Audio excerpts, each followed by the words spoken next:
A warm welcome to the session on the unseen architects of cinema, transforming imaginative ideas into stunning realities. Today, we are here to learn and experience VFX magnanimity, from pre-production planning and on-set execution to the magic of post-production. And we are lucky to have one of the industry's pioneers guide us through it. Can we have a look at the AV, please?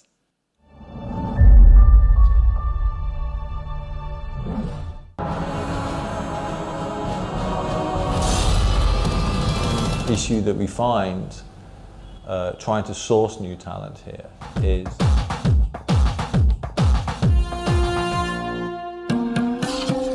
one motto is that we need to achieve 90% of Hollywood films quality with 20% of the budget.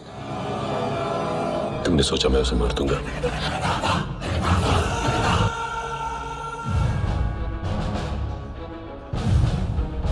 Paras has finally made it to the top of the waterfall. How many sleepless nights I'm going to get? How do we achieve this visual? Because I believe we had a very good story, and I had this very good set of technicians with me, and we had a very good producer.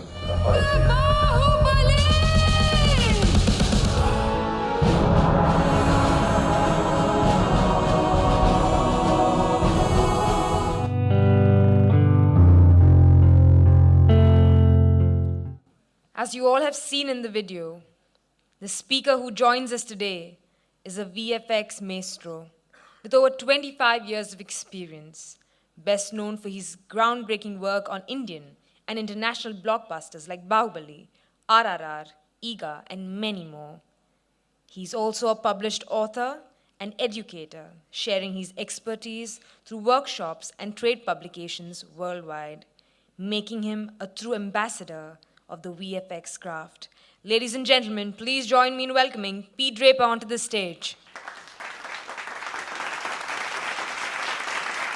May I now request Head Programming, Masterclasses and Domestic Film Festival, Miss Gauri Nair ma'am, to please join us on stage to felicitate our distinguished guest.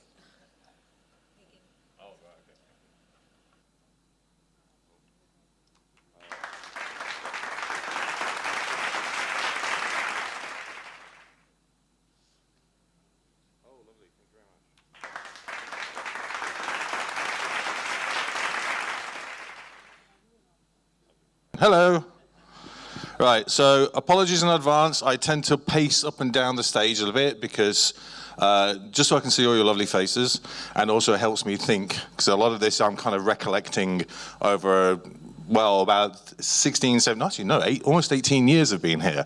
So it's a bit of a dive through what I've experienced here, what I've experienced in the West. So let's roll on. Okay. So official title. Previously, it used to be Division Head and Chief Technical Director, which was basically a long-winded way of me saying I didn't want to be called CEO. So now, out of that, back to being a VFX supervisor. So this is kind of like, they've already given the montage, so I might just skip this, but this is kind of like what we used to do previously. This is the former life.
That was the former life.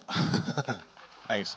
That was one of like about 4 episodes that we did when we used to run Makuda back in the day. So what I want to go through this time is with you guys is not necessarily VFX breakdowns, but in essence, how to plan and how to execute them. And if you're, okay, let me get a show of hands. Hands up, who's a filmmaker? Cool. Right demographic. Lovely. Okay. So who? Keep your hands up. Any of you who've worked with visual effects before? And keep your hands up when it all went completely smoothly. Okay. Did I get one? I got a little bit of a little bit kind of thing. All right. So this is kind of from a second unit director, which I've also done, and also VFX supervisor, and also as a studio lead as well. So this is possibly about 90 minutes of me complaining, and possibly also 90 minutes of me giving the perspective of like how for you guys to maximize the VFX time, your budgets, and make sure everything's planned neatly, and make sure you're not, in essence, too much bread, not enough butter. Okay? So they call it the VFX Magnanimity. I can't even spell that. Or how not to go nuts on the show, or at least try not to. So generally, first thing we do, as with anything, just as much as what you would do if you were doing with any other department, we go through obviously a concise and neat script breakdown. Now for visual effects, that's kind of earmarking the key principal scenes that the director's basically earmarked that this is, I 100% know that this is going to be post-work. Definitely 100% this is going to be post-work in it. But that's never always the case.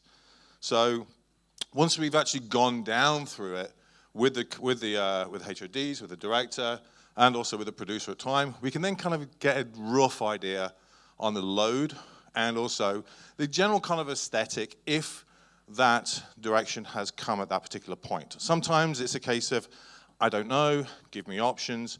So at that point, you've got to really kind of step in with respect to nailing down that aesthetic. And it's not just regarding things like costume or sets, it's basically props and also kind of general aesthetic of what your effects work wants to look like. Whether or not you want it to be stylized, whether you want it to be hyper-realistic, whether you want the guy to jump over a building kind of thing, as opposed to getting punched, through a window. So we're basically breaking down this thing. And this kind of directly relates to one simple thing, which kind of like loops back to the age-old question that we get asked on social media so many times: why does visual effects doesn't look so good now as it did 20, 30 years ago? And that's the reason.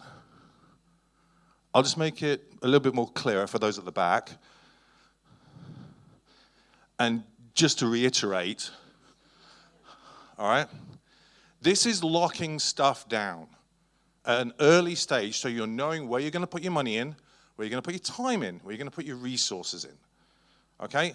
This is very, very early on. You can kind of know where your money's going to go, know where your time's going to go, know where your studios are going to go, especially if you're in the production side, so that when you're actually putting the right studio to the right shot, okay? Some studios are specialized in one thing: set extensions, explosions, blowing stuff up, creature design. Whereas others are more specialized in other particular areas, character animation and so on, okay? So my general consensus with any filmmaking process when it comes to post-production work, or in pre-production work, is treat the breakdown, treat the script like it was 1960. Visual effects doesn't exist. You've got optical work, okay? You've got backlighting, you've got rear projection, but how would you shoot this if it was 1960? Okay? Visual effects is there as a tool within the filmmaking process. It's not your major kind of get out of jail because we can't be asked. It's basically there to supplement and to assist, all right? It's to achieve what you can't get in camera. The best visual effects are the ones where you're supplementing with what's actually in camera itself. Like for RRR, everything that was close to camera, we ensured was live. We put the money there. We put the time there. Then we extended backwards when, let's say, we couldn't get 10,000 people on, in a location, but we could get 400. We packed the foreground. Okay? Things like that. don't tell me this has dropped again. Yep. So, the question is, why do you need to use visual effects? Now, it normally kind of stems to a few particular reasons, key reasons here. And I've just kind of like earmarked them out, if you like.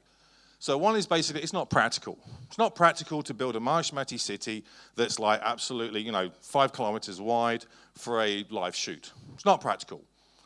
It's also not safe for maybe someone to be skydiving and having a fight at the same time. So, post-work steps in. And also, in some cases, it's actually too costly. So budget-wise, all right? There is another. And this is the thing that started, I say started, it's crept in and has now become one of the forefront of things. And this is where things go wrong. This goes back to the entire thing I mentioned earlier about shot design, deferring decisions. And again, I'll just make that a bit bigger for those at the back. That is, in essence, the balance of what it's like today. A lot of decisions are being deferred to after we've been to floor, when we're in post. And the problem with that is that you get a lot of iterations. It's like, for example, building an entire set and going, I don't know, can we just change all of this 5 times before I can make a decision? Or if you hear someone say, give me options, that is a big fat alarm bell that says, I can't make a decision. And no director really should be going to the floor and going, forgive me for saying so, you shouldn't go to war without a battle plan. Know what you want, execute it, and it will work out perfectly. But deferring decisions to later on basically means that you are going to be spending more time on some small things than the bigger things that you need to concentrate your visual effects work on. Okay? Your time, your budget, and so on. Okay? So you got to look at it on again, 1960s standpoint. We don't really defer the choice of actor till after we've shot it. Okay, sometimes it doesn't work out, but we don't defer the choice of actor. The costume, all the principal sets, i.e. the primary works that we're actually shooting against. We don't defer those until after the shoot. We do it in pre. So why can't we do the same thing with visual effects? There are many tools, which I'll go through, that gives us the ability, not only for director, but also for cast and crew, to have a clear understanding about what the visual is going to be like in the end. This is what we're trying to achieve. And that is down to communication.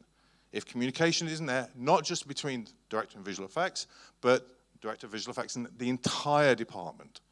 Case in point, you're working on set, you built a lovely set. You don't just keep that information between the set designer and the director. Everybody knows, yeah? Full crew knows what's going on. What that bit does, how that needs to be lit. Same deal in post. Everybody needs to have a clear picture on what the end aesthetic is going to be like. Otherwise, we're not going to know how it needs to be lit. Whether or not that guy needs to be standing over here or over there for composition in the entire final image. Okay? So, after we've broken things down, we go into textures, mood boards, general kind of like look and feel, just so everyone's kind of like in the sort of mood. You obviously do this on live sets as well, and it's the same thing with post-work as well.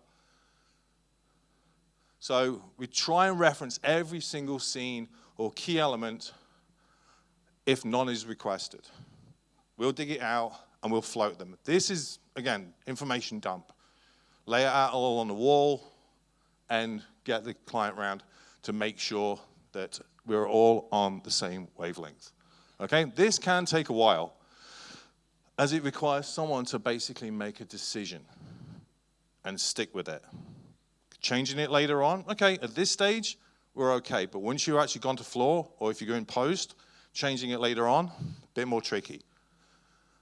We then do a full VFX breakdown of the script. Okay, it's just a dummy one for The Empire Strikes Back, but you get the idea. So we're basically determining what assets are required, what VFX work is, the estimated duration, and again, this is based on script only. This is not in post, this is all in pre still. All right? So based on the number of lines, number of pages, we're estimating the duration of how long this is going to be, and therefore we can determine what the load is. Okay? We can basically give an assumption, center production and the direction department for clarity. These are what we think is going to happen in each of these scenes. We think you'll be able to shoot this. We don't think you'll be able to shoot this. We know what your overall budget's going to be like. You're going to get this in camera. You're not going to get this in camera. All right?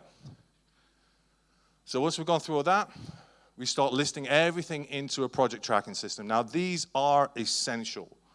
Whether or not you're using Google Sheets or you're using something a bit more refined, which I'll show you in a second. So we need to use a single utilized system that everybody can tap into. It's collaborative, works between departments, works between studios, so everyone can start building and populating it up at this point.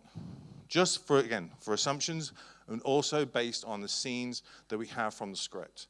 We can speak with the DP, even block out shots, and if things are basically being bored later, we can add them in also. So we need to use something like, for example, off the top, there's something called Kitsu, which is this, which is open source. It's free, or you can pay for it and they'll host it. F-Track, which again is a commercial one. It's a bit costly. Cerebro, same deal. Shotgun, Grid, Flow, whatever the hell they're calling it these days. It's, again, commercial one, but again, Kitsu is one I've sworn by for the last, 5 years. Again, totally open source, self-hosted, and you can manage your entire project, even every single studio tapping into it as well. From that breakdown, we can get into estimations.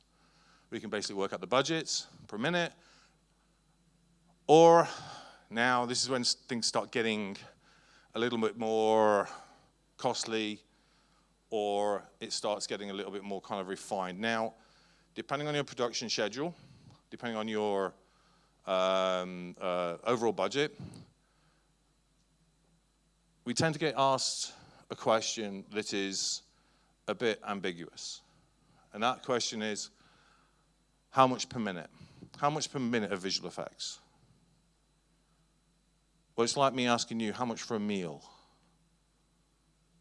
Well, it depends on, the restaurant, depends on the chef, depends on the ingredients, depends if you're going to 5-star or you're eating street food. End of the day, you're still full, but you might be full of crap, or you might be full of something lovely. I'm not saying street food's crap, it's lovely, but 5-star food is occasionally crap.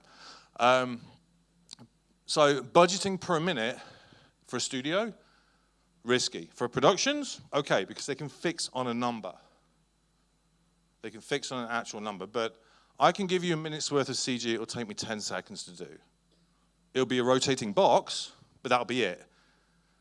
As opposed to doing 10,000 guys on horseback kicking the crap out of each other, Game of Thrones style. That takes a bit longer. And as a result, will cost a fair amount more as well. So another way to do it is you basically budget it based on per shot or a menu system. Menu system basically means easy, medium, hard. Hard ones are more expensive, easy ones are cheaper. So something like basic paint work, cheap. 10,000 guys on horseback, hard, more expensive. All right? And also the best one for a studio, and also if you plan it right for the production, per man day. How much you're costing that one person within that studio per day.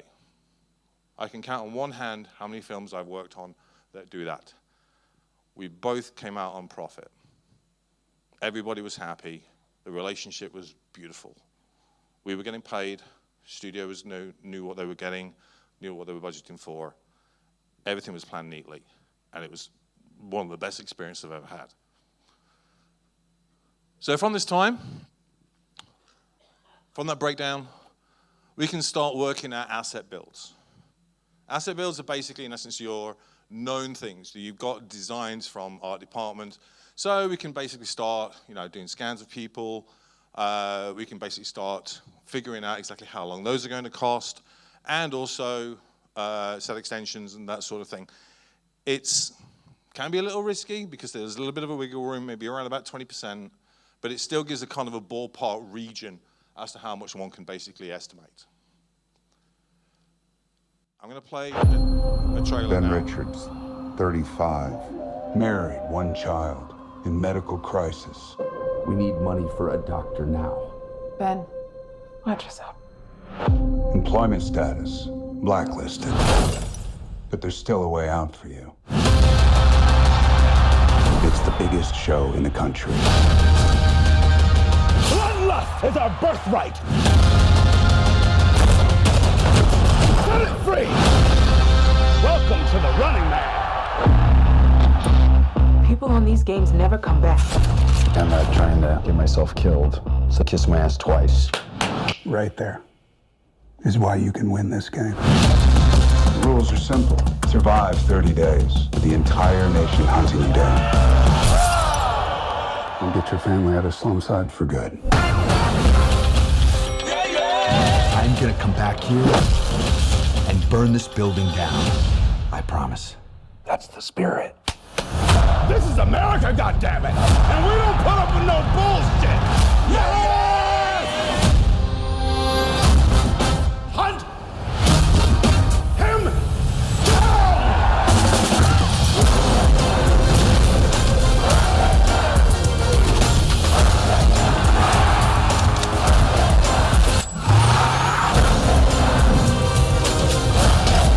Stop filming me! Have you ever wondered if this game is rigged? Guess we'll find out.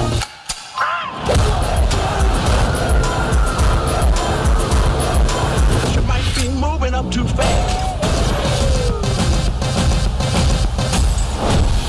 Hey, buddy. You're on Freebie.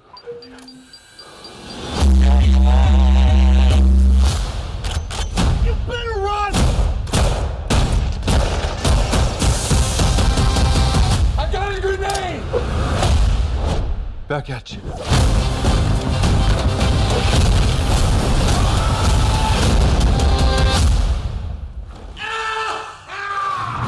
I'm still here, you shit eaters.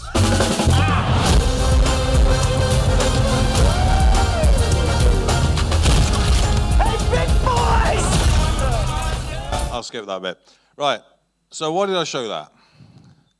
This director, Edgar Wright, is, the way he designs his entire film is basically going through his entire script and basically boarding every single shot. All right, end to end. All right, so in some of them you'll see the little, so like the third one down in the middle, you'll see a little sketch, a little tiny little one in the corner there. All right, that's his little cliff notes. That's his little sketches that he's done that he hands over to his brother, who basically goes through, and a couple of other people who go through and basically board the entire thing.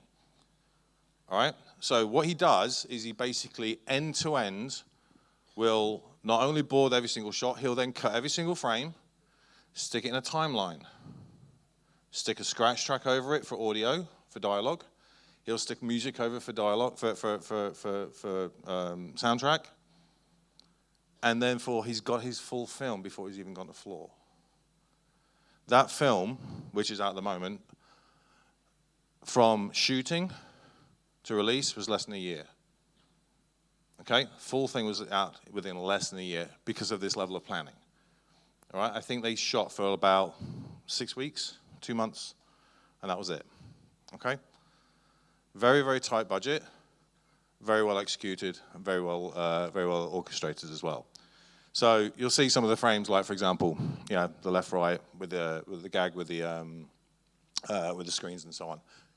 Excuse me. So boarding gives us basically the ability to not necessarily board your entire film. If you want to do that, great, that's brilliant. But it also gives you the ability to basically get a clear picture so everyone's got a clear understanding of what's going to happen in the frame, especially regarding visual effects. How big that explosion needs to be, how big that set extension needs to be, how big we are going to be able to build that physical set, and how much we need to extend. And therefore, if you don't go to the next stage, which is basically previs, you're basically going to know when you go to floor what your lensing needs to be like. All right? How wide you need to be. A good storyboard artist will know everything there is to know about lensing, camera work, framing, composition, full lot. If you just get some, random just to like sketch something out, it isn't going to work. But if you know somebody who basically knows how, okay, difference between lensing on a 50mm versus a 150 versus 22. All right? This can, again, take several rounds. But this is cheaper than going to the floor and making it up on the spot. Yes, occasionally you go to the floor and some things don't work out. Okay. You get happy mistakes. That's fine. But at the end of the day, if you go and make all these kind of little happy mistakes in pre, you're spending less time where it's expensive, which is obviously on set. Okay? We then go into concept work. Some of these you might recognize. And some of these work, some of these don't. And that's the beauty of actually going around this. These are iterative. All right? This can take a long time. The fly design for Eager, 9 months to nail the design. 9 months. But that was like 2 concept artists, a couple of 3D modelers, and just working on some test footage.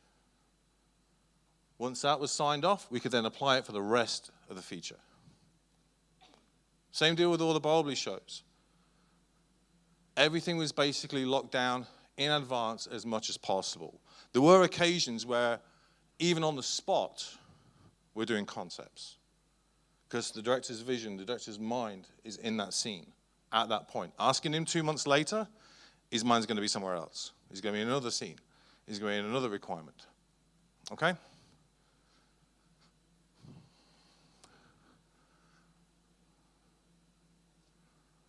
Just a continuation of some of these ones. Some you'll see from the film, some worked, some didn't, some got binned. We had a lovely top angle shot of that viaduct, never made it into the film. We created all of that, set up the cameras worked, didn't make it in, didn't work in the end. So for previs, again, we're doing the same sort of thing, but this time around we're actually doing it directly in 3D on proxy geometry. We're blocking lenses out, we're blocking camera movements, not only on full 3D stuff, but for stuff that is designed to be shot fully live as well. Then maybe have some small visual effects element within there as well. Like, for example, camera shake, overkill. Absolute overkill on it. So in the final, never did that.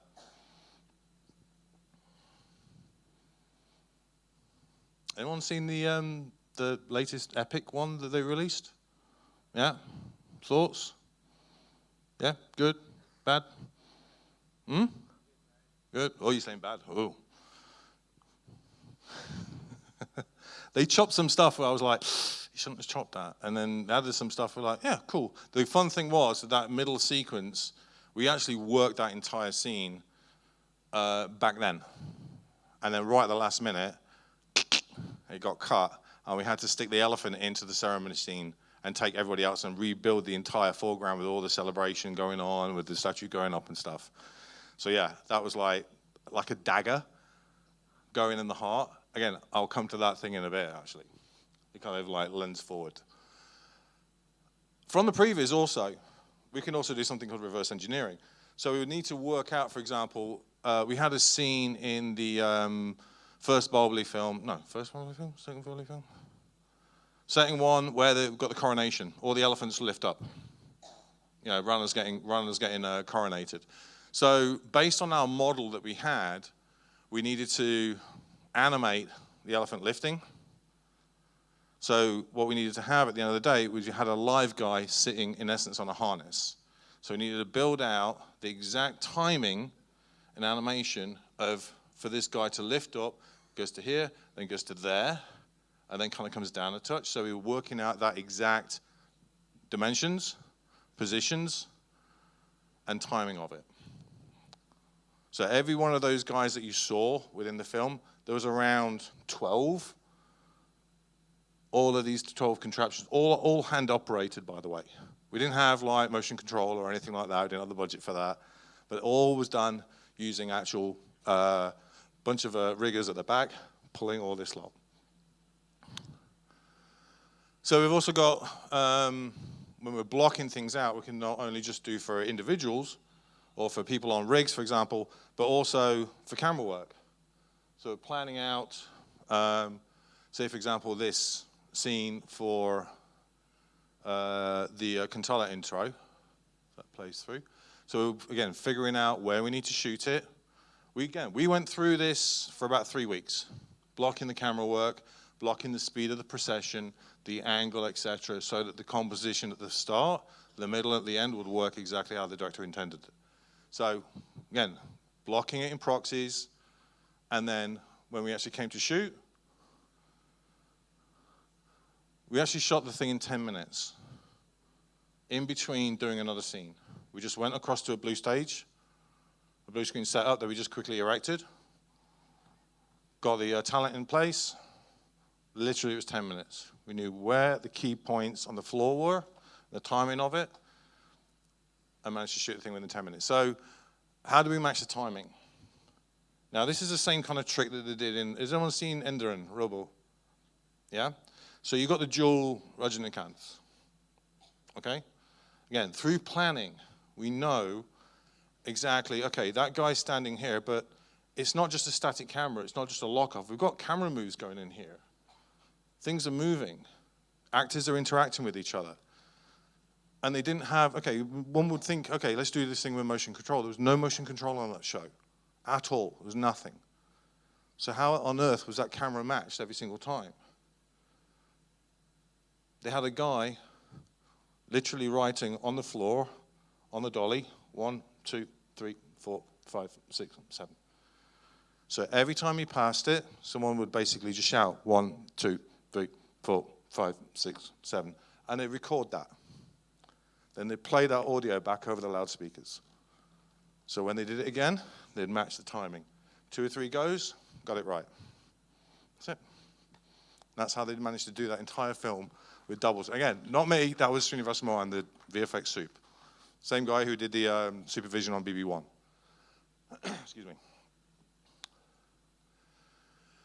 So at this particular stage, we can also start doing known asset construction. We can start building these things out. We can start building out digital doubles. We can start building out designs of sets that are not going to be connected to things.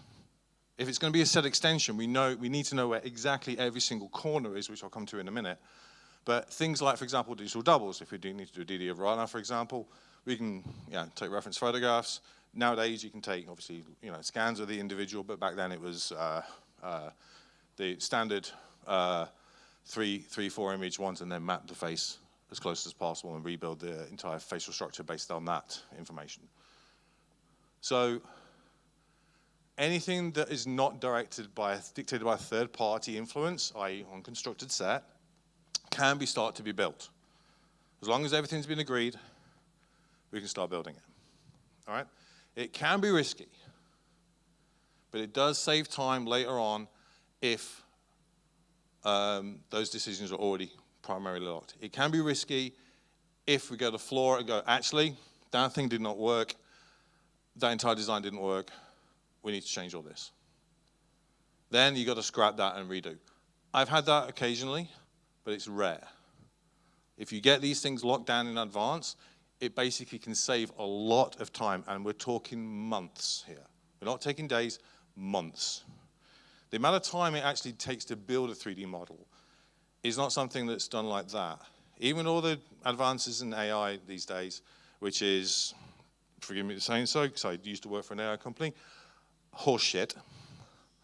The models are poor. They don't stand up on film. They are not rigged properly. They're not topology accurate. They're bad. Bad. It takes a person to be able to do this thing. So we knew that there was going to be a baby asset in BB1. We can build it in advance before we even get the rushes through. We knew that there were going to be these temple assets as well, based on the set design that the art director passed across to us. We knew we had to build all these particular additional temples and so on, little mandaps, etc. They weren't part of the original set. They were basically, in essence, extension pieces. But it was within the same design, the same materials that are actually used within the same space. So, for example, here you can see we even stuck on the big wheel from the side of the pyramid.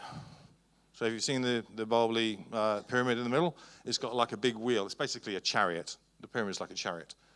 That's the exact same wheel that we wanged on the side of it. We can also discuss about costume. Now, costume is very, very important to post. You don't really want a blue costume on a blue screen, and you don't want a green costume on a green screen.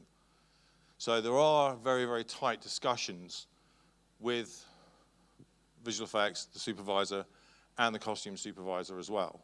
Sometimes you have both, like in the King's Court scene, which is basically where Baahubali chops that guy's head off, for example.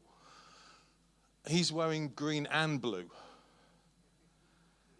You bastard. Right, okay, what to do now? You take the lesser of two evils, but also at the same time, you got to think, well, there are other rules with regards to blue screen and green screen as well, which I'll come to in a minute. So,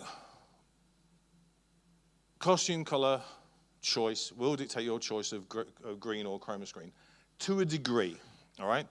And this is the reason why. Blue reflects color. You get a lot of spill. You get a lot of blue bounce going on there, okay?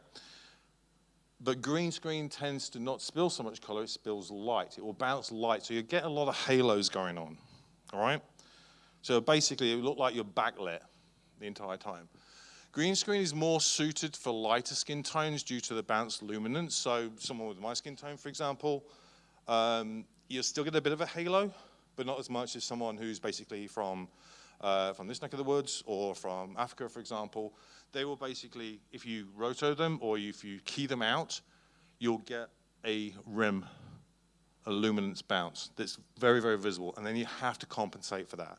People tend to think the green screen is better because it's more recent. It's not, okay? There are requirements and uses for both, all right? So generally, for blue screen, we key the color, and green screen, we key the luminance. So we need to know where things need to go. Like if you notice up here, we've actually got a combination of the two. We've got a combination of two there intentionally because we have then a visual separation. We have something for the tracking department to grab onto. Like for example, you can see these green pillars. We can make sure that when we're lining everything up in post, the pillars that we built in post will match exactly, and they're not going to get blended together. The tracking system will not get confused. All right? So based on that, we can see where all those pillars now have decided to go. Same principle here. Now we've got a bit of a kind of a turquoisey thing going on here, so it's a bit of a mid-ground. So you, again, taking the lesser of two evils, this was a fixed set. The majority of the shoot in this space was exterior. We had blue sky to deal with, dealing with a bit of blue spill for that, not too much of a headache. And blue spill tends to go around about 20 feet. Kind of disperses a bit after that. Green, about, I'd say about 5 to 10 feet. So if you get someone near to a green screen, you're going to get a lot of backlit. But it does decay due to basically, laws of physics. So in some scenarios, green screens can work quite nicely. We're actually utilizing this in this particular scenario, which was a film called Ceremonies, to actually help illuminate the entire space. If we put a lot of blue in there, it would go completely washed out with blue color. But here, a little bit of green suppression, and we managed to utilize it to actually be able to illuminate the entire space as well. But then you get scenarios like this. Don't do this, please. All right? I'm just going to go back to the image if I can. Can I go back? There we go. This was basically the production. I won't say the name of the production, but this was basically them going, well, this is what we've got. It's like, well, count how many different blue screens and green screens we've got there. All right, so we've got 1, 2, 3, 4, 5, and a big chunk of black. Okay? This is sometimes what you have to deal with, which is never a good sign. Don't scrimp on green screen quality. If it's proper chroma green, proper chroma blue, it will save your VFX team time, and therefore it will save you money. And it will also look a lot better. If the chroma's bad, or if there's not enough time to light it, we have to go into that age-old scenario where we got to roto everything. Has anyone done roto before? Everyone know what it is? Yeah? Cutting every bloody thing out, every single frame. So if I gave you like that image and a pair of scissors, and I printed it on a piece of paper about A2 size, and I gave you a pair of, pair of scissors, how long do you think it would take you to cut it out? Accurately. I don't want any of those little leaves lost. All right? And the leaves are moving, by the way. So there's motion blur. So you've got to cut out motion blur. All right? How long do you think it'd take you? A couple of hours? A day? 15 days. What, for that one image? For that one frame? Yeah, we need to talk, mate. And then you've got a shot like that that's got a whip pan.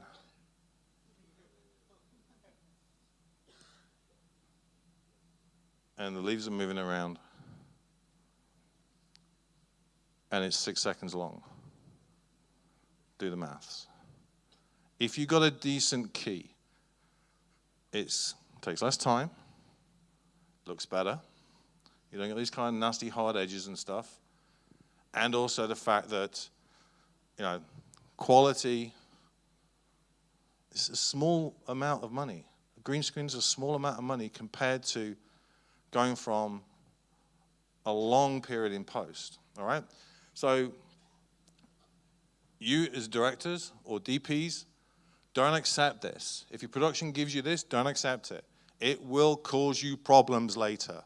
You'll complain on quality, it will cause you heartache. And the VFX studio will love you if you fix this. I went on one shoot and we shot over in Thailand for China. And the production were like, we're going to send all the blue screens over from India. It's fine, no issues. And again, I won't mention the show.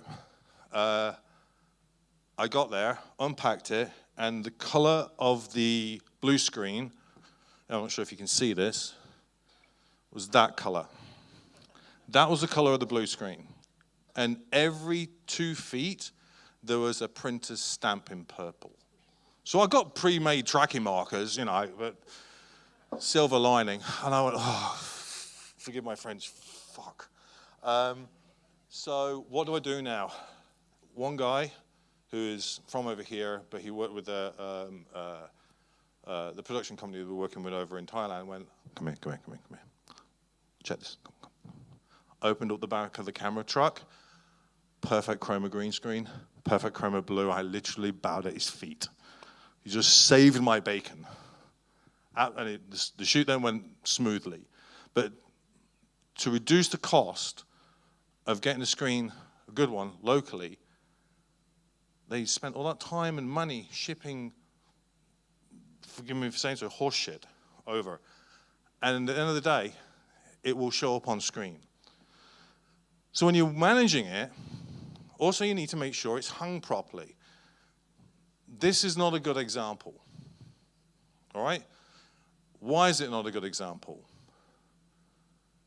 Anyone? Sorry, what you saying? Because of shadows? Okay. Someone else? The wrinkles. So, you're both right. All right? This is the reason, okay? Again, I've got a big fat, don't do this kind of thing here. So you need to basically pull the screens tight to make sure, because greens, you key the luminance. You don't key the color, you key the luminance. So if you've got a green screen, you need to make sure that shit's tight. It's literally, you could bounce a ball off it, all right? So spend the time and get it right. Don't rush it. Get the lighting department to light the screens correctly and get them to meter it, especially around the talent, especially around the areas. If it fades off a little bit and you're not worried, you're just going to garbage that out later on, don't worry about it. But as long as it's all metered properly around there, it's okay. You'll get scenarios like this. That wasn't a problem. Why wasn't that a problem?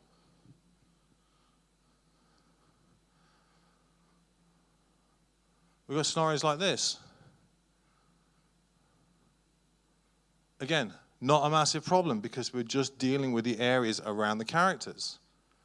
We've got a little bit of a crease there, but it's nothing that can't be handled. But it's these massive, massive, massive ones which are crazy. So this is an example, for example, on RRR. We've got various different shades of luminance going on here on the blue screen. Yeah? Think that'd be a problem? You kill the luminance on it, it's even. So even if you had a shadow cast against that, you can pretty much pull a decent key from it. That will, again, save you time, save you quality, save your effort.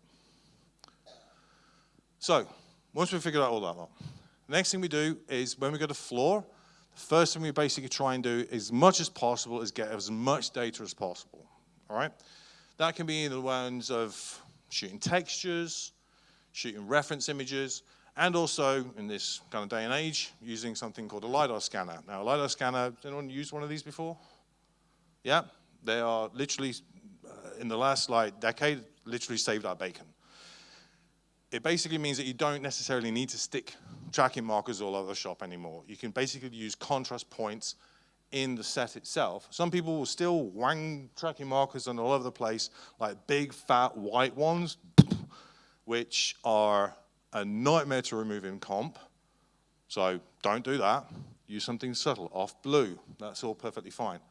But it gives you the ability to go, we know where every single corner is. We know exactly where we need to extend. Our digital set can be pixel accurate or even millimeter accurate to the edge of that particular set itself. Okay? So, we've got the set. It's built. For this stage, set extension builds can be started unless the set is deemed to be floating. What I mean by that is basically things are going to be moving around. Maybe that pillar will shift. Now, you can scan it and then eyeball it afterwards and get a reference point, but that needs to be logged in your set log. Every single shot you're dealing with something that is not bolted to the ground. All right? It can be preempted. Slightly risky. Rehearsals, camera blockings, and tight collaboration between direction, art department, and visual effects reduces that variable, reduces the time, reduces any kind of guesswork later on. So, we just go and we shoot. Everything's okay, yeah? Just, all right, roll it, go on, I'm off, see it. Nah. So you're there for the duration. You're not only, and this is the thing, this is a personal habit of mine, is you're there for not just the visual effects shots. You're not just there for the individual small little bits and bobs or the big, wide vistas and so on. You're there for the duration. You're there for the duration because something can crop up. With all best laid plans, something can go wrong. Or something will get noticed. Oh, let's try this over here. I know we were going to plan for here, but we're going to frame this way a little bit. And suddenly it becomes a post shot because you got an extension or you got some cleanup or you got to stick an additional waterfall in there for some reason.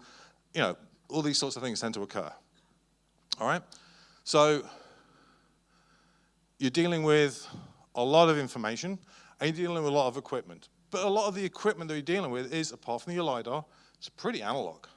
You got all the fancy equipment back at the studio, all your big, expensive systems, your computational fluid dynamics machines, your massive GPUs, etc. On set, measure tape, stickies, post-it notes, and if you're lucky, an iPad and a camera. So back in the day, this was Eager's log sheets. All right? At that particular point in time, we decided this has got to be an easier way than this. Because not only have you got to write all this shit down, you've got to scan it in as well and collate it with all your photos. So we started building out data collation tools for iPads and whatever. It's something that we had in-house, something that we built directly that we could then start utilizing on shows like, Baahubali, and we used it on RRR as well. And that was like an in-house tool that we basically had. And that we used consistently until the company went and it was gone. But I decided to resurrect it. So this is something that I've built, a bit of shameless self-promotion here. This is basically a shoot login application that is designed primarily, initially for visual effects, gives you the ability to log every single shot, log all the notes, take reference photographs, full camera report, everything. But I thought, well, that really, here's a picture of me, test stuff, I was testing it. So I thought, well, we aren't the only ones, visual effects aren't the only ones who actually log all this stuff. Camera department log it, continuity log it. So why don't we make it collaborative? So you have, in essence, one portal that everybody can collaborate to. But, continuity isn't going to need to see what the visual effects notes are. Camera department aren't going to need to see what the visual effects notes are. Visual effects isn't going to need to see what all the continuity notes are. So that in essence, there'll be one pool and different templates, depending on whether or not your continuity, your camera, or your VFX. So this is in progress, it isn't finished. I'm still working on it. So this has been a pet project of mine for like the last 4 months, give or take. I reckon maybe another month, I'll have the first alpha out. I'll come to all that, malarkey later on. So when it comes to doing all this stuff on set, you're sitting there and you get all this, okay, right, we need this shot. This is what we need to achieve. This is a visual. Any good supervisor, and again, this is basically for anybody that you're pulling in a soup, you need to basically pull someone in who's gone through every single discipline within the pipeline. Because what they need to achieve is the ability to, how would they do the full shot themselves? Back in the day, late 90s, early 2000s, yes, I'm not old, you had to do everything yourself. You had to do the supervision. If you even got a chance to do supervision, you didn't, a lot of the time, even get that chance. You just got given the rushes. Hey, I need that and that. That's it. Go. So you got to think, right, if I'm doing the full shot myself, do I have everything that I need to be able to execute it? If I was basically not even part of the set, part of the shoot, has this guy given me everything that I need? I've got no communication with the director. I've got no communication with the producer, no communication with the DP. I've just got this lump of information. Can I do the shot? Can I execute it? If the answer is yes, great, you got everything. If the answer is no, get it. Make sure it's found. So a good supervisor will always ensure that. They should have gone through match move. They should have gone through tracking, lighting, comp, effects work, shader design, asset design, modeling, texturing, UV unwrapping, skinning. I can go on. They should have gone through, or at least handled a lot of it in their entire career. Someone who's just basically just come out of it, they're not going to be able to vision the problems that an artist will have later on. So finding a good visual effects supervisor is basically looking at their track record, point one, looking at their IMDb to see whether or not they started out as a modeler, whether they started out as a comp artist, and then progressed to supervisor over the years. Then they will know exactly what they need. They will make sure that they achieve that on set for you as well. So, this is my general theory. We record everything at least 3 times on set. And trying to get that information between departments after the shoot is often a struggle. Can take time, can take sometimes days, sometimes it's even weeks. So having a portal, having something central can get that. If you don't use a centralized location, great. But make sure you get that information on the day. If you got a VFX shot, make sure the camera department is sharing the notes with you, and vice versa. This is what I've got, this is what I've got. Is your lensing this? Yes, great. Okay? Not just settings, lighting diagrams, continuity reports, and so on. Speaking of camera, we've got to get everything calibrated. Not just your LiDAR, but also making sure you got your lens grids, and every single lens is not the same as every other lens. If every 50 mil is not the same as every other 50 mil, even by the same manufacturer. So every single lens they need to make sure that it is all calibrated. So you've got serial number definitions. All right? What this basically means, it can even be thrown off by a few pixels, and that can throw your match move off. And that can lead to a lot of head scratching and a lot of reiteration back at the studio. All right? So, the primary thing is to ensure that everything is logged, because you've only got one chance to get it. All right? There's no other opportunity. You can't go back to floor and go, actually, you know what? I didn't get that. Can you just go back and reshoot that, please? Or re-edit that, please? Or give us that information back. So, planning in advance as much as possible. Now, if you notice here, what we're dealing with here is basically we're blocking out the general kind of framing for the Kuntala episode. And this was in a location that we were going to build out that didn't work. This was all going to be done at Ramoji Film City. Didn't work. We ended up, we're just going to use this building. We're going to extend the cost on this building and so on. Didn't work out. We ended up shooting it over at our aluminium factory in Hyderabad. But planning this in advance basically meant that we could at least sketch over things, we could measure it, we could do a quick test shoot and not waste everybody's time later on, and we can then make sure that we've got the right location after the fact. But again, sometimes you get unknown variables. This was a shot that's quite integral to a sequence in RRR. They got it live, but weren't happy with the amount of fire on the wheel. We didn't know about this until we got the rushes through after the fact. This was all, yeah, it's fine. All in camera, it's great. Got to edit, fire seemed weak. The first kick, when he basically kicks the tire out, big wolf of fire, everything. Then you come to this, weak. Didn't work continuity-wise. So as a result, we had to not only figure out the lensing on this, thankfully, a lot of the camera reports going on, everything's logged, plus you got metadata obviously in camera also, but also we had to then figure out, okay, where is this tire geographically? Now we know what the background's like because we've laser scanned it.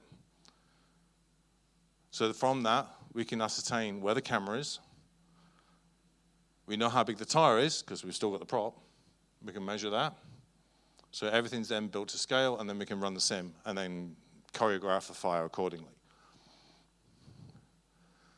So you can get a lot of on-the-spot experimentation, but it's risky because you're then starting to go outside the realms of what was originally agreed as far as your budgets are concerned.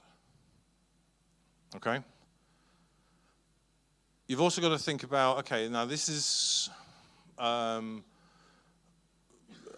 mentioned this second one here, shooting for coverage versus shooting for edit. Everybody knows what that means, yeah? Shooting for coverage versus shooting for edit, yeah? Now, Edgar Wright, the guy who I showed the storyboards, he shoots for edit. He doesn't shoot for coverage, shoots for edit only. What we tend to do over here, a lot of shooting for coverage. But that basically means that we will start and sometimes not do the entire master. We'll basically just do beats. Little beats, beats, beats, beats, beats. We don't do necessarily the full scene. So that can mean that we roll over. So when we're doing that, we may accidentally find a lot of these unknown variables, especially when it comes to basically set layout. The other thing which one tends to occur is that, especially in recent times, there's lots of, how can I put it, tardiness when it comes to keeping the set neat. Not necessarily making sure that cables are bashed, making sure that things are neat at the sides. You've got lots of crap left and right, for example, that needs removing, needs cleaning out before we even start doing the extension work. If they were bashed out the way, the cleanup would take a lot less time. We've got more of a larger garbage area, and we can clean that up and just therefore extend it. Otherwise, we are dealing with a lot more work to do. Okay? So otherwise, what's tending to happen here, we are dealing with a lot more cleanup, and as a result, the budget is being stretched out more. The resources are being stretched out more. The resources are finite. There isn't like an infinite number of visual effects artists that one can call on. There is finite resources of time, staff, and money as well. So again, it's the entire not enough butter, too much bread. By adding more cleanup stuff, because set department or the ADs or set boys can't buzz stuff out the way, or they're dropping stuff all over the place, or they can't be bothered to bash wires out the way, they still need cleaning up. I've been on a show before where there was a big Jenny wire running right through set. Right through set. Oh, no, you're going to have to clean that up. Okay. It's sand. Bury it. Literally just cover the bloody thing. Cover the cable in sand. That's it. Done. Take you 3 minutes. Oh, no, we're going to have to roll. You can wait 3 minutes. Otherwise, it's 4 days' work. So it's kind of getting perspective on, okay, you're going to save maybe 2 minutes on the spot, but that can sometimes lend to several days or even weeks back in post. And again, when you're in post, you have a finite amount of resources and a finite amount of budget as well. So from the spot itself, you should be able to preempt the workload, determine exactly how much work we need to do, just from the concept work, from the storyboards, from the previs work. All right? And getting things logged and descriptive and assume that nobody's going to communicate to you in any way, shape, or form apart from this information you're going to pass them. They could be somewhere in North Pole. You've got an effects studio in the North Pole, and they only communicate via pigeon. Whatever.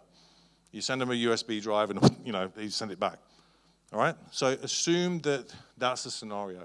Everything you log on spot, everything that's logged on spot by the supervisor or by the production crew should have that in mind. No more back and forth. Everything should be crystal clear. So this is a scenario right now that we had, this is a scenario that we had on Baahubali 1. The guy inside there is one of our guys, and he's a concept artist. So this was during the waterfall episode down at IFFI, down in Kerala. All right? So as we're shooting at, he's taking frames from camera, and on the spot, he's basically blocking out how big the waterfall needs to be, what the composition of the frame needs to be for each one of these kind of key beats. And we're then rushing across, take the laptop, rush across to the director and go, is that okay? Show it to the DP. Are you happy with that? Yeah. Oh, he's not. No, actually, that bit needs to come down. Give me a bit more weight on this side, a little bit more mist on this side. Go back, tweak, tweak, tweak. 10 minutes later, go back. Right, is that okay? Yeah, right, locked. As a result, the waterfall was like one of the fastest episodes that we actually managed to produce for that particular film.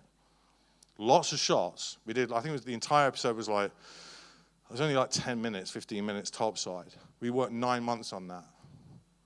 If we'd not locked that down, there'd be lots of back and forth. But getting it done where everybody's in that mindset and locking that down at that stage, on the spot, where everybody's concentrating on one thing and one thing only, Prabhas in front of waterfall, it saved so much time in post guessing, well, it might be like this, it might be like that, give us options. That was locked. No changing, tweaking, a little bit more here, a little bit more there. It was all completely and utterly locked. So we're done, we're in post. We start collating everything together. Now, if you get, again, central source of information, central source of database, you can basically start collating everything together for the individual shots, the individual scenes that the artist needs to work on. And generally, everything ties into your main asset tracker. Place for everything, and making sure that everything is in that particular place. We then get into something called look dev. And from this, we are basically locking down what the aesthetic looks like for, this is how we used to do it, but again, depends on you, depends on the director, depends on the cinematographer. But for this particular guy, it was, we need to know what it looks like that way, we need to know what it looks like this way, and we need to know what it looks like this way and that way. These are our key primaries. Lock those down, and we can move forward with all the other shots. Locking down those shots for those initial look devs, art-wise, that was about a couple of weeks. That was it. So it was like 5 primary angles that we did. 2-3 weeks or something like that, I think it was. Then we're going into the actual full post work of those particular shots. That took a few months. Took a few months to lock the volume of the crowd, volume of the individuals on that angle, even down to the mountains, exactly how individually ups and downs there were, separation, scale, distance, and so on. So the entire background obviously needs to be changed out. So we're doing it for all of these. How much volume of smoke? If you notice that all we got here, again, put the money near the camera. All these guys in foreground, live. Guys in the back row down there, we shot those a separate plate, shifted these guys around there, and then we're starting to shoot layers as well for individuals, and then we start getting to CG stuff. So if we can shoot layers, we shoot layers. Again, if you can do that, great. Post-viz also helps us to refine kind of key beats of animation, for example. Like, for example, this was on in Baahubali 2 in what we called the Rampart Run. That was directly after what we call the Angry Birds scene, which is where everything just comes in. So a few animation cues on that, a few tweaks, and a few bits of feedback. Same principle coming back from in RRR. The bike was at the wrong position. When Tarek lifts the bike up, didn't want it straight up, he wanted it at an angle. Didn't want to kind of like bring it right up here. He wanted to kind of bring it at the side so he could then swing around and hit the guy with it the other way. Okay? So at this particular stage, this helps us to avoid losing shots. Because the director can then see what's going to turn out like, what the feel, what the motion, what the timing is going to like, whether it needs a ramp, whether or not it needs trimming. So these sorts of decisions at this particular point are good to make, as opposed to going all the way through to the end and going, you know what, didn't work. Nothing kicks morale in the, in the backside than working for sometimes 4 months on a shot for it just to get ending up on the cutting room floor. That happens. We need to try and minimize that. Because that person has been working on that for so long, they could have been working on something else and spending more time on that as well. At this particular point, we can look at, is everything as we agreed? Has the goalpost changed? Is the scope of the project bigger than what it was originally? Do we need to expand or change the budget? Maybe the duration is increased. Maybe it's come less. Maybe the amount of set extensions is increased or it's reduced because we've been more frugal on set, or we've been very aware that we only need to frame within this particular gate. If we're framing up a little bit, we're committing to post. And we're just nosing down a little bit, it doesn't become a post shot. So the goal really is to try and use, again, going back, using CG where we need to use it. Do we need to have that little 1 centimeter of set extension at the top, or even sometimes half a centimeter of set extension at the top, when you can just nose down a little bit? You're saving time, you're saving money. In the theater, because of overscan, you're not going to see it anyway. So what's the point?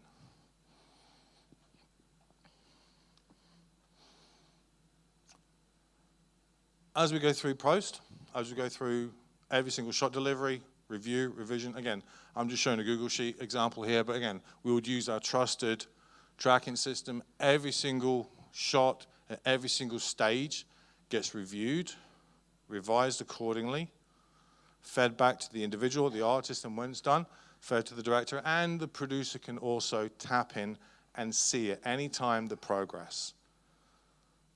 Producer sees progression, sees open communication, producer happy. Producer happy, producer pay money. Producer pay money, visual effects studio happy. Peter can pay bills. And then we have the age-old problem. I'm going to kind of wrap this up a little bit. The age-old, find something wrong with the shot. Lots of people tend to try and play this game, and it's green color. It wasn't a test. But generally, when you look at a shot, especially when you're in, you're seeing something, you're in DI or you're viewing it on a massive screen, and you're looking at the same shot again and again and again and again and again, you're basically like, okay, right, so I think this little guy here, if we just tweak that and maybe put a little glint, there's that little slightly black, it needs to come up a touch, and that little bit of detail. Anyway, things like that tend to occur, and it's loop on a loop on a loop on a loop on a loop on a loop on a loop. You do that with, I don't know, Avatar, you'll find something in every single shot. This isn't to be detrimental to do with James Cameron or ILM or anything, but you'll find something wrong with the shot at a granular level. So there was, I forget who the director was, but he said something that was kind of profound. If I don't notice it after playing it twice, it's not important. If I don't notice the issue after playing it twice, it's okay. He's one of these directors that, for the life of me, I think it was George Lucas actually. If I don't notice it the second time, then that's all right. At the end of the day, in the theater, you're going to see it once. Unless it's going right in your face and it's like, oh shit, something's really wrong here. Then, yeah, okay, fix it. But at the end of the day, you can spend time, again, forgive my French, framing with it. There is also something in the trade that we call pixelking as well, which is down to a granular level, And we've had, arguments about it in DI in the past and what have you about, okay, this is crushing. It's like, well, it's a highlight, dude. That's how it's supposed to be. It's like that in the live. Yeah, but this is CG. Okay. Yeah, that happens. So in final, the general rule of thumb, and again, this has kind of like been since the age old, going back to optical comps or backlight projections. The best visual effects or special effects, as we used to call them, shots are the ones that you don't see. They aren't dragging the eye off. They aren't ones which are screaming at you in your face. You can be convinced that there's this big temple here, or there's that massive robot that's smashing through stuff. As long as it is composed naturally, like it existed there. It's lit naturally, as if it existed there. It's integrated nicely with regards to effects like, for example, volumes, sparks, explosions, and so on. It will work. It won't stand out as something that's over the top, or it won't stand out as something that's fake. Doesn't exist. In the back of your head, yeah, okay, big alien robot smashing through stuff. Not real. But you're extending that area of disbelief anyway because it's a film. The other thing is what we call the golden triangle. Time is the same as quality, is the same as money. You spend more time on something, you're going to get better quality. Cost a bit more. So you're balancing, again, this all stems back to your pre-production. Planning out exactly how much time one can spend on these things. If you're spending too much time on it, does it need it? If you're spending too little time on it, does it need more? Does it need more money?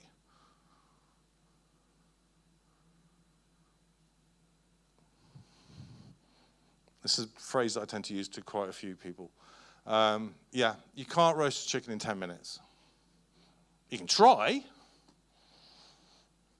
but you have to chop it up into bits, look a complete mess, possibly give you a bad stomach, end up, being a complete pile of shit. No one's going to want to eat it.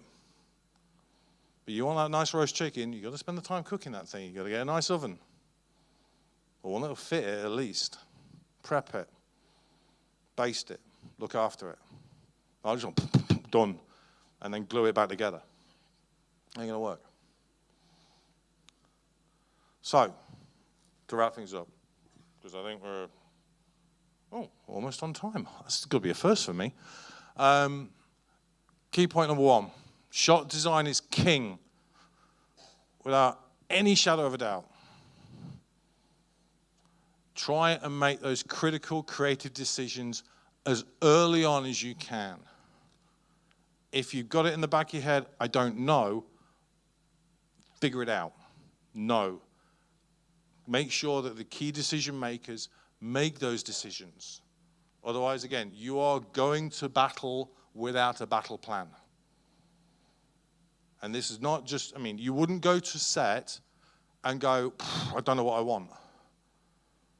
You won't go to a costumer and go, I don't know. Or I've been asked what period it is, no idea. Those decisions, you know. So make them for post as well. Save you a lot of time, a lot of headaches later on also. Lock as much as possible as you can in pre-production. All right? Shoot it like it's 1950, 1960. Visual effects does not exist. Get as much of it in camera as possible. Pack your foreground with live. Live and visual effects work hand in hand. They don't replace, they supplement the collaborative. It is a collaborative medium. Always has been. Set discipline. Don't sacrifice final looks just to roll. 5 minutes cleanup on set can be several weeks in post-production. All right? I'll give you a quick little anecdote. There was a a film in the 80s, an animation film, well, live action animation film called Who Framed Roger Rabbit. Has anyone seen it? Yeah? Brilliant piece of work. Absolutely amazing piece of work. So there was the lead actor, the main talent, Bob Hoskins, and they had him interacting with a animated rabbit, 2D cell drawn animated rabbit. But he had to interact with the actual environment. So if he kicked something, props needed to go over that were live. And in one scene when these bad guys coming in and what have you, he hides inside a sink. So literally he's holding them down underneath the sink under the water. Okay? And then he comes up and spits water out. So they've obviously got a water pipe. So they've got a water pipe, the water pipe comes up and spits the water out. Okay? Every single take that Bob did, they kept going to him, dude, close your fingers. Because he was holding the pipe like this, which is basically the rabbit's neck. So he's holding the pipe like this. What's wrong with that?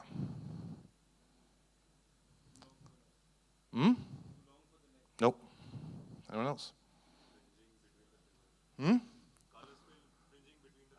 Close, but no. Nope. Pipe is visible. Why is that a problem? Because it's going to be visible here and here. Yeah, so why is that a problem? No. Interaction with the hand? No. Nope. Gold star. Exactly. Close your fingers. You've only got to cut this bit and this bit. The difference between this and this, 2 weeks. So everyone was like, keep your fingers closed. So that's the key. Again, little things like this can add to your post-production schedule and your budget, or your costs even, sorry. All right? It's also to do with, like, for example, hairspace.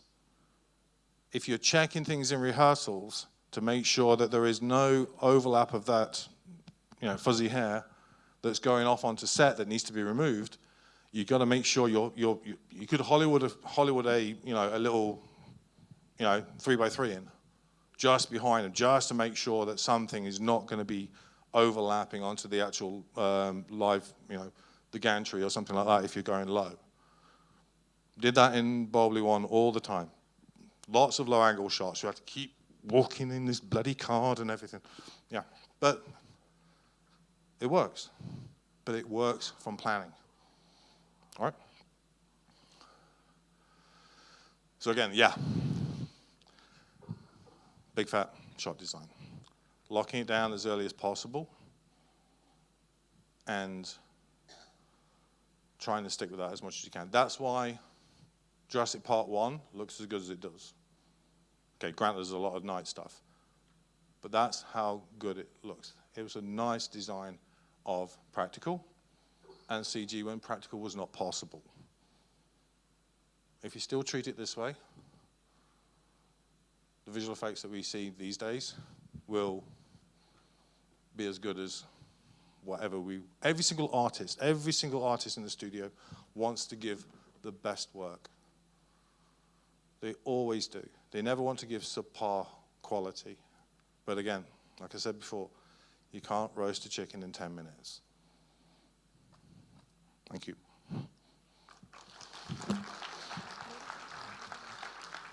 Anyone got any questions? I think we may have a little time, maybe a few minutes. Yes. Hang on. I'll tell you what. You got a spare mic? Oh, you got a spare mic. Okay. Hello, sir. Hi. My name is Srivardhan, and I want to ask which VFX is better? Means practical is more better, or full CGI is better? Again, shot design. Horses for courses. I mean, sometimes you cannot achieve an angle or achieve a a specific shot or a scenario, live. Like, for example, a big freaking aerial shot. But sometimes you have what we call crossovers. So, like, there was a scene in BB2 where we've got the big wide shot of Kantala at the gift giving. Starts off full CG, and then we've got live after we cross through. We cheated. There's a big pillar in there, and that's the wipe. So if you look carefully at it, you'll see a little like that when we actually crossed over between the CG and live. Fun fact on that shot, there's so many people. There's like 500 people, gifts and everything else, and props and everything else in that entire environment. We had to have one guy match every single person. Not only the position, orientation, but the costume that they were wearing, so it looked seamless when we went through. So that was a requirement because the director wanted the camera not just for there, but he wanted it all the way back here. But this was the limitation of the wire cam. We couldn't get it any further because that was the extent of the actual ground that we were working on. You wanted it pushing back into the 500 meters. So is full CG better than live? No. But you will always get scenarios where you can augment between the two. Thank you, sir. Yeah, always get it live. Rule one: get it live. Simple as that. CG can then fill in the gaps. Hello, sir. Yeah, sorry. I'm Chintan. Hi. I'm currently studying filmmaking and animation in Baroda. All right. So my question is, right now we are seeing the new thing is coming up called virtual production, right? Yeah. So they put big LED screens and then they shoot on that. Yeah. So for 3D artists and VFX artists, what difference does it make in the whole workflow and pipeline? Interesting question. It basically means more decisions need to be made in pre-production. You have to treat it as if you're actually building the full set and you're locking everything down and you don't get any chance to do anything in post. You need to treat it like that. It's like you're building the 3D assets, you're building the 3D sets, you're building things for the game engine, so you've got limitations on the performance and that. One frame drop because your model's too high detailed, and then you're buggered. You've got to roto a lot of stuff and go all over again. And the early incarnations of the Mandalorian, for example, they encountered exactly that. So a lot of that stuff that was actually, volume was not. It was actually shot with volume for reflections and then garbaged out and then replaced. So you do still will need to augment stuff that can't be done in the volume with stuff that is shot directly in the volume itself, yeah. And it's also a case of can you get the LED screens bright enough? That's the reason why, again, if you look at some of the older stuff, the older times they've used it, backgrounds look a little muddy. Works in the dark, works in night shoots and what have you. It's nice for that. But day, you can't get that exposure because the screens weren't basically bright enough. Now they're better. They're better now than what they were. Is it not as convenient as green screen and blue screen? As far as pre-production is concerned, you are increasing your pre-production time frame, your pre-production construction time, and your development, than putting that time into post. So you're still using the same amount of time or similar to it, but instead of doing it after shoot, you're doing it before. But you still, whether or not you did it on green, you still need to know what you're doing, what the end's going to be looking like. If there's a whip pan, you need to know where the light is, or you need to know, for example, any incidental lighting that's going on to the characters that's going to be in the digital set. You'll see that emission from the digital set. So you need to basically place a practical there so that you get that kind of fake. You kind of get that bounce, that kick in there. But, yeah. Hello, Pete. Sorry. One last question here. Here, Ishan. Sorry. Yeah. It is seen that young directors today have a very limited amount of knowledge regarding VFX and CGI. How do you communicate with a director who has a limited amount of knowledge, and what do you suggest to directors? How do they communicate with artists like you? Basically, go through all that I just showed you. I know. I'll be brief because I'm getting the red light. Generally, any director, I never take risk. I always go through, if I've never worked with them before, I always go through a general kind of like, I need this because, not just I need this. If you just say you need this, then you know, chances are you won't get that reciprocation. You've got to explain as to the reason why. Once people understand the reason why for you doing stuff, people understand. And if you, especially on the set, if you showcase, look, this is going to look like this. Isn't that cool? And then they'll kind of understand, and then they'll help you as much as possible. And then you'll get a crowd around you like going, oh, it's going to look like that. Wow, okay, right, that's brilliant. Okay, let's do this. You need that light? Right.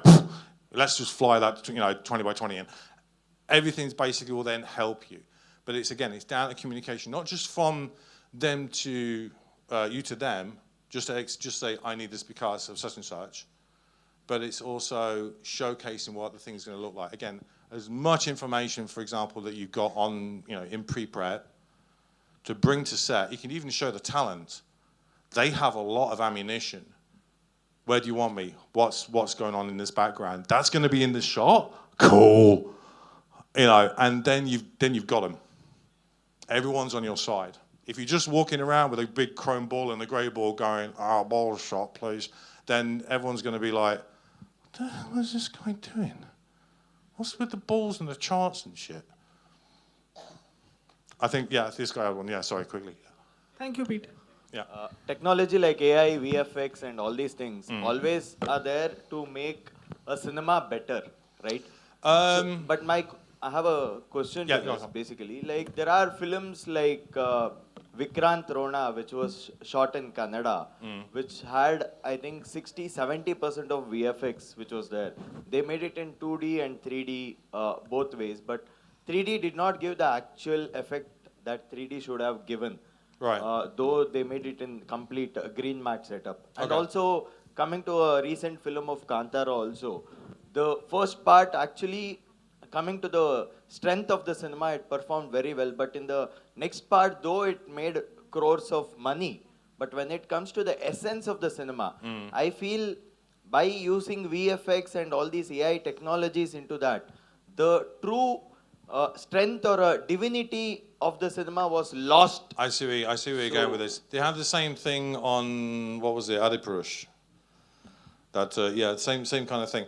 So, I know they're trying to wrap me up, but I'll be brief on this. So, a lot of these issues are down to, again, not having that kind of initial design set in pre-production and trying to ensure that at least something that the actors can basically interact with, whether it's the ground, not necessarily minimal set design, but actually having something that definitely can be used and utilized, in post and then extended, but definitely having something for the artist to interact with. That gives a better performance, point one. If everyone's just acting against the bloody green screen, they go, well, what the fucking hell's going behind me? So there's, again, lack of communication going on there. There's also a case of, like I mentioned earlier, not enough butter, too much bread. You try and do a 2.5 hour, 3 hour visual effects film. That every shot, every single shot is a digital shot. The scope of work for that is astronomical, absolutely astronomical. Throw in other things like grooming and character animation, etc., you are extending that and again stretching out that even further. So something's going to give. Something's going to give somewhere along the way because you've got a limited amount of resources, you've got a limited amount of time, you've got a limited amount of budget. Simple as that. I dare say what happened on that first film you mentioned, they put a lot of the time into the first part. And then the second part, it was okay, we've kind of run out of cash now, but we need to wrap the film up. It is lost. The general feel is lost. In some shows, I know for a fact that even that, you have deities, you have gods of mythology, and you've all seen them in shows and you've seen them in films, and they look a certain way. So you expect them to look a certain way. but they've given a different character design. Like this guy's got his hair slicked back for some reason. That guy doesn't look like that. That deity doesn't look like that. He's got large hair because that's a show of strength. It's a show of power. But they've slicked his hair back. What the heck? And they did that as a compromise. Things like that have been done as a compromise because, again, if you got big fuzzy hair on a blue screen, problems. Especially if that blue screen is not lit right. It's not exposed right. And again, I'm gonna, I know, all right, hang on a minute. God, it's like waiting for Christmas. I don't know why you're rushing. I've got a flight to catch. But at the end of the day, you know, a lot of these shows as well, when they just got, okay, we've got a massive blue screen, and we're just going to set this up, and then we'll just shoot. Okay, great. You've got a fixed light that you've not moved in 4 scenes. You've got a fixed lighting scenario. Entire blue screen and ambience has not been changed. So therefore, it's going to look exactly the same shot by shot. Even if you change the environment background, it's going to look completely and utterly mismatched. Knowing what is in the background, again, locking everything down in pre, you can basically educate the lighting team, the DP. This is what this is going to look like. This is what we agreed on. You know, with test shoots or concept artworks that's been agreed off.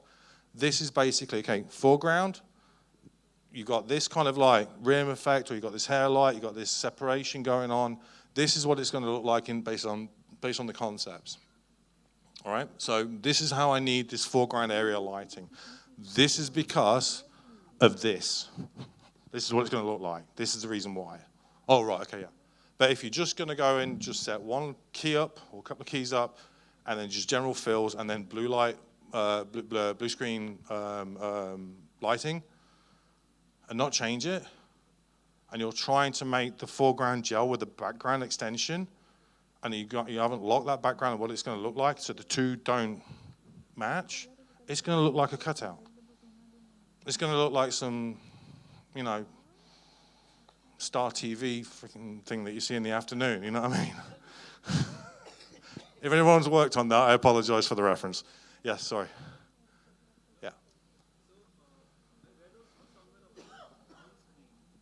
Yeah, so, okay, that was one thing that came into pass with Dune.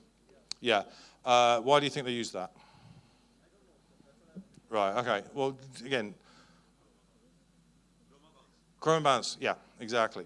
So they've got a lot of dust, including the title, Dune, you know, desert.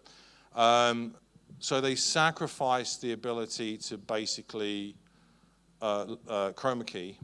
That was out the door because everyone's wearing like, you know, khaki kind of outfits against, a desert kind of background. So you can't chroma key the damn thing, but you'd still be able to get a luma.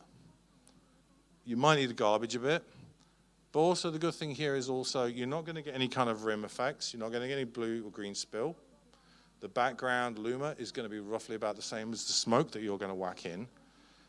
And if your key's a little bit off, or your garbage or roto's a little bit off, it's okay because at the end of the day, that feather, that little irregularity in the roto, is going to kind of blend with all the smoke anyway.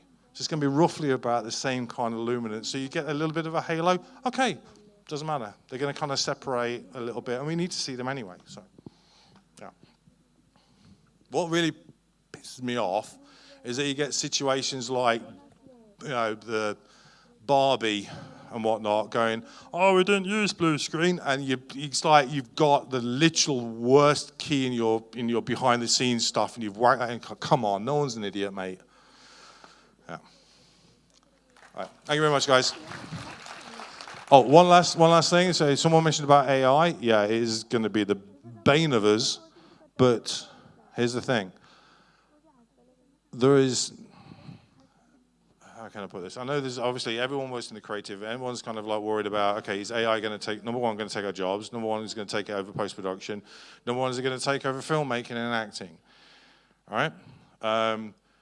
Put it this way. Has anyone worked with Netflix before or Amazon Prime? Yeah? So you know that they've got specific requirements for quality. You think an AI that is basically only can generate something that's 720 by 12, 1280 by 720 is going to be good enough for Netflix or Prime to accept. Let's put it this way.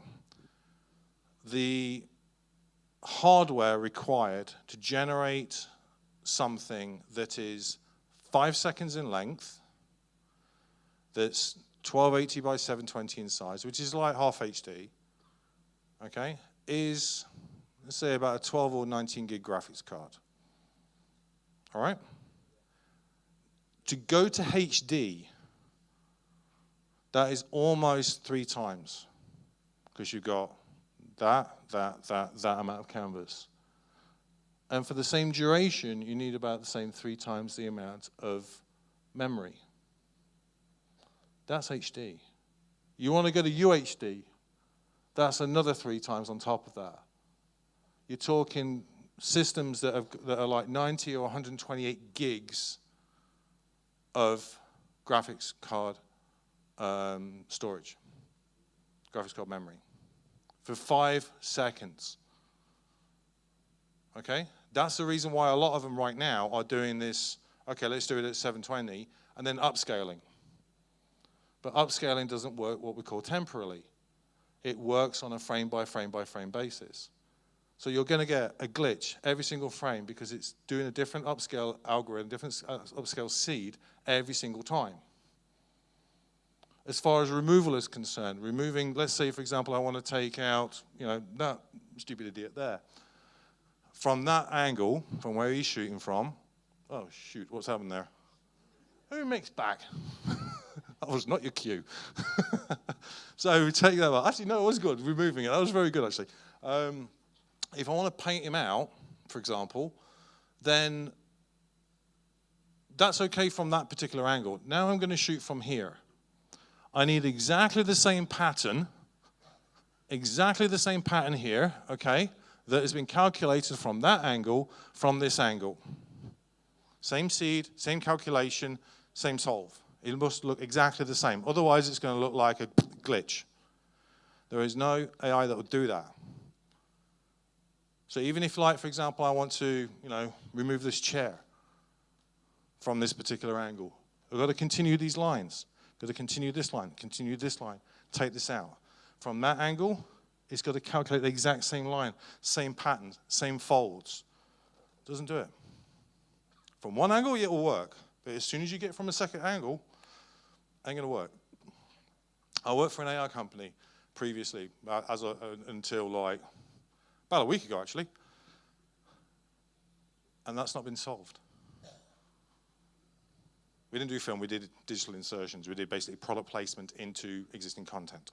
So it wasn't generative, it was basically dropping, in essence, like product placement items, Coke bottles, etc., into content.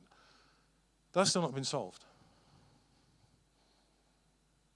So, is it going to replace actors? Has anyone seen the results? I can act better than that. And I was cut from RRR. Fun fact. So yeah,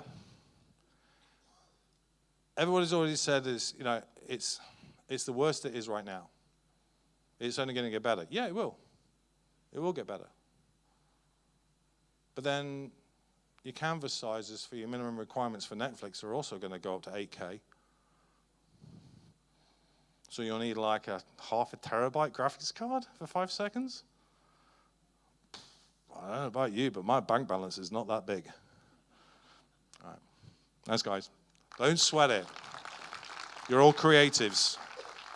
And this is the main thing, above all else. Whether it's visual effects, whether it's post, whether it's pre-production, whether you're in camera, behind camera, you are creatives. A computer is not a creative. At best, a prompter is a shite director at best. That's my opinion. All right, thank you. A big thank you to Mr. Pete Draper for generously sharing his vast knowledge and inspiring us with the scope and innovation involved in modern visual effects and production. Thank you to our audience for your participation.